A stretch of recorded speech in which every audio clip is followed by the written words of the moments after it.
It's 9 in the morning.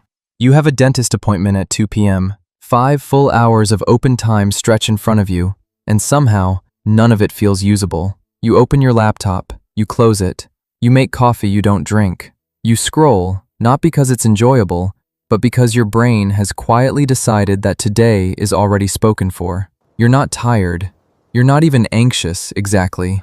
You just can't seem to start anything. Because what's the point of starting something when you'll have to stop in a few hours? It's a Tuesday. You had plans to finally write that thing, reply to those emails, finish the project that's been sitting in your drafts since last month. But the dentist appointment ate the whole day, and it hasn't even happened yet. This happens to a stunning number of people, not just for dentist appointments, for anything. A dinner reservation, a video call at noon, a haircut at 4 p.m., one fixed point in the day, and the whole day turns into a waiting room. I once had a work call at 6 p.m. on a Friday, and I wrote off the entire day as basically the weekend. My brain, a very convincing narrator. We're not here to diagnose your productivity. We're here to understand exactly how your brain puts itself in standby mode, and why this isn't a character flaw. It's a feature, a slightly inconvenient one, and to understand that, we need to look at what's actually happening inside the brain the moment it registers. There's something later. The first piece is something called cognitive task switching cost. Every time your brain shifts between two different kinds of work, say deep focus and social mode, it pays a price. It takes actual neural energy to reroute. Attention researchers call this the switch cost. And here's the thing. Your brain doesn't wait until the switch happens to start paying it. It starts preparing the moment it knows a switch is coming. So the second your brain registers, there's an appointment at 2 p.m., it doesn't just note it in the calendar. It begins buffering. It starts holding cognitive resources in reserve, like keeping a tab open you're not using, just in case.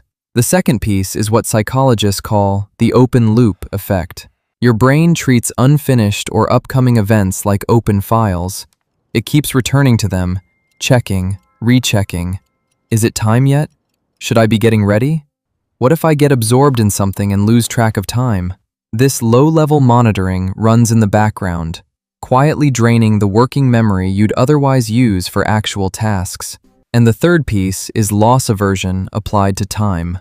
Your brain calculates, if I start something big now, I might have to stop before I finish, and stopping feels worse than not starting. It's the same mechanism that makes people hold losing stocks too long. The pain of an incomplete thing outweighs the benefit of a partial one. So the brain's elegant solution is, don't start at all. Your brain isn't being lazy. It's being a very cautious accountant, protecting its resources for a perceived high-cost event, even when that event is just a routine teeth cleaning. Now, knowing the mechanism is one thing. Let's look at how it actually plays out in your day, in 3 very recognizable stages. Stage 1, the morning write-off. You wake up, check your phone, see the calendar notification. Appointment, 2 p.m., and something shifts. Not dramatically, just a small internal recalibration.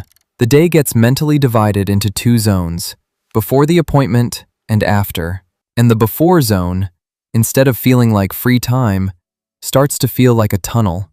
The tasks you'd normally tackle, the focused work, the creative thinking, suddenly feel too big for the tunnel. Your brain is doing something very specific here.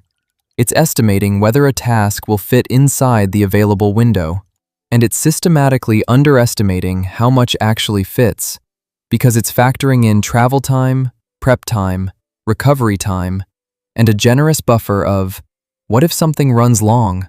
Your brain isn't broken. It's trying to protect you from the specific misery of being mid-flow when you have to leave.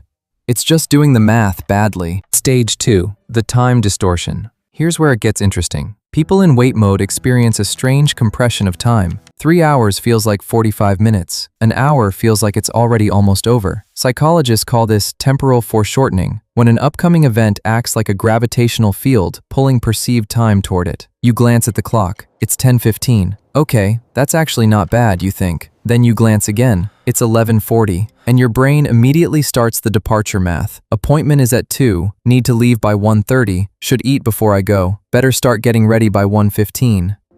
Which means I have, what, an hour? Might as well not start anything serious. In reality, you had 2.5 usable hours between 10:15 and the departure math beginning. Your internal clock just didn't register them that way. Your brain isn't broken. It's running a protection protocol that made a lot of sense when the appointment was the hunting party leaves at noon. It just hasn't fully updated for a world where dentists run on 20-minute scheduling blocks. Stage 3, the post-appointment collapse. The appointment ends. You're back home by 3 p.m. You have the entire afternoon, and you feel strangely exhausted, not physically, something more like the specific fatigue of a long anticipation finally releasing. And now the brain runs the calculation in reverse. The big task is too late to start properly. You'll only have a few hours before dinner. The day is basically done.